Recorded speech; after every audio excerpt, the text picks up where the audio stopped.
congestion in JNPT, but I remember my days when I used to count the waves rather than the ships. You know, even at that point of time, there was a complete lack of policy.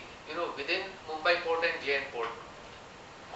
The freight forwarders used to talk of there is no export cargo.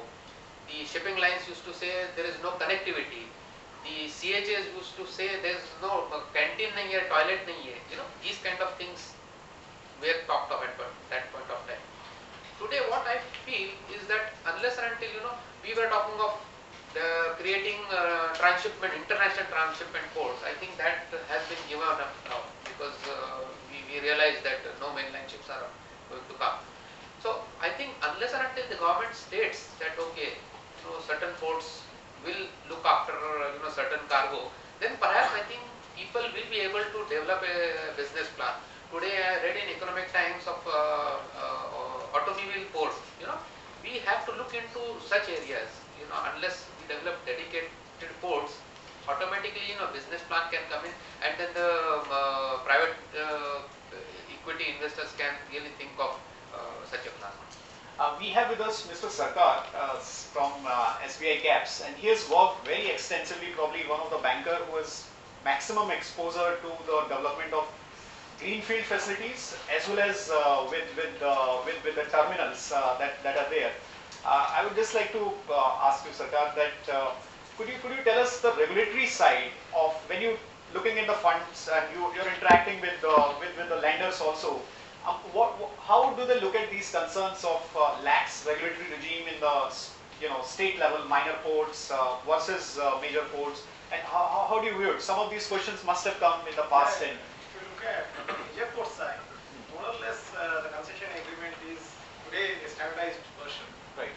And I think most of the lenders who are here, who are being represented here, they are aware of those concession agreement. What is there? How much risk each one is put to. Yeah.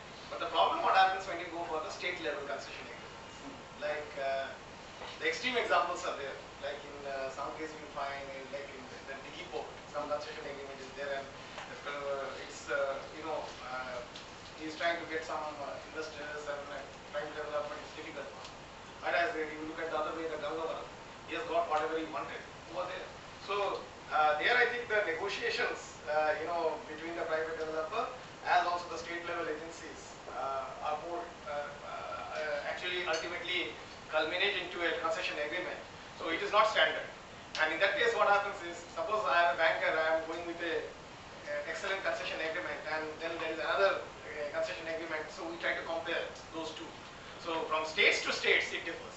Even in the same state it might have the similar kind of agreement, but Gujarat might have a separate kind of agreement, and Andhra Pradesh has a separate, and even in Andhra Pradesh, if you look at Machilipatnam, he has got a separate kind of concession agreement than Gangavaram, than Krishnapatnam. So that again is a, somewhere I think the states should realize that at least for the same state, when you are developing 3 or 4 ports, at least have the same concession agreement, because the person has, the bankers are knowing that, the concession agreement. Also every time you have to, it takes time, it takes time, and you have to understand, and then at many of the cases, like in case of Dambar, I think 3 or 4 supplemental or amendments have taken place till now. So those problems will take place. So it's better that we can standardize, nothing like it. No, but the government, Captain Sagi represents government here, and he probably feels that this thing has to be initiated by the lenders. Now that's something which is very Mr. Sinha also, he fears, he feels the same thing. Do you think it's really possible that, rather than the government really imposing it, either the state or at the central level? No, it's a consultative process. In fact, the model concession agreement, if you look at for the port sector, which has been developed, is again lenders and government, as also the other stakeholders, private bodies also were involved, and that was developed. Now, it's unfortunately in the state government, what happens is, that kind of consultative process is not there. Normally they appoint a consultant for their own, and then the private sector also appoints someone, and then it's once it is awarded, then you start negotiating and get whatever you can. But it is better that like in road sector, some of the states have gone into the model concession agreement of NHAI. They have following similar thing. I think they can follow something like that for the ports. In fact, I was in Ministry of Shipping a few days back, and there they were saying there was 2 or 3 concession agreements which are being proposed, and different people, different bodies are talking about it, and there's a major chaos. India is a kind of country which is not one government. You have a government in the state, you have an opposition, you have central government, and it's a very difficult thing to really understand who is governing really. And different projects come up, and especially foreigners when they come. Most of the private equity players are foreigners here. They get baffled by the regulatory maze which gets thrown open, and they don't know, and that's one of the problem areas when it comes to investment But in that India. is the characteristics of emerging markets. That we have to live with. Develop. And that is where, if these concerns can be put together, Right. and then what are the international best models are, if they can be put forward to the government, we'll be very happy to take it, to concerned I parties. think policies of the maritime boards also, between Gujarat Maritime Board and Maharashtra, they are vastly different. I mean, the focus is different, the style of operating is different. That is what is, and you can, even your ships, for example, say inland vessels, they have different construction rules, different manning rules, different road line rules from state to state. So that means a ship you purpose built for one state can only operate in that state. So this is ridiculous, really. I mean, the operator should have the flexibility of taking his ships wherever he wants to take. So there has to be, I won't say a regulatory regime, but some kind of overall guidance under which, the rest of the country functions, so that everybody knows what the rules are and how to play the game. Yeah, Captain Sagi, I mean the issue is who will bet the cat? Who will bet the cat?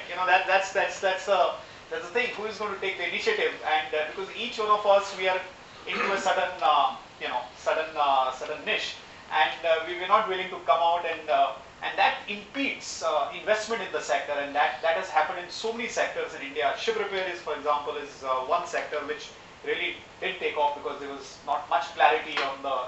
So there are so many sectors within maritime and across, and that's where we need more of such probably forums and discussion, and probably we need to do something at a bottoms up level, which is there.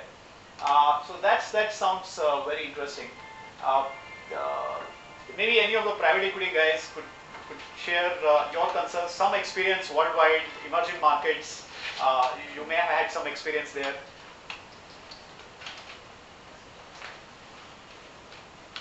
I think it comes back to essentially the same things we were discussing earlier. That in terms of for new ports, based on the experiences that we've had overseas, and I've looked at assets in Africa as well, which certainly from a risk reward standpoint are very you would sort of grade it a lot lower than India. But I think even there, I think what's very important is certainly getting a perspective that from a regulatory standpoint, it's not only that the laws are there, that whether it's infrastructure in terms of support, railways, etc., but that there's clarity that for the next 5 years or next 10 years of your investment period, those laws will not change. And I think something that I think a number of people will tell you is that in certainly some sectors in India, that the regulatory environment is changing. And I think that lack of, it's not just what it is today, but it is what's it going to be when the next government comes in, or when there's a change in the political system. So I think that is something that in a sector like this, where you have structurally getting into lower return on invested capital, because you're talking about greenfield projects that will come online, in 2 to 3 years, where you've got that longer gestation cycles, you've got execution risk, construction risk, and all that. I think that certainly having regulatory clarity would be very useful, and I think some of that may be a matter of communication. That for example, the telecom industry, the media industry in India, I think has done a good job of being very clear that this is our regulatory framework, and of course they're on the sides, on the fringes, they are they are gray areas, but I think that is another thing that for investors that and maybe forums such as these or others forums are a good way to do that, to talk about here are the issues that industry practitioners feel what are limiting investors from coming in, and then thinking about what are the ways that the government can sort of join with industry bodies and join with operators in the industry to really take the industry forward. And I think private equity shouldn't be seen as only a source of capital. I think that's something that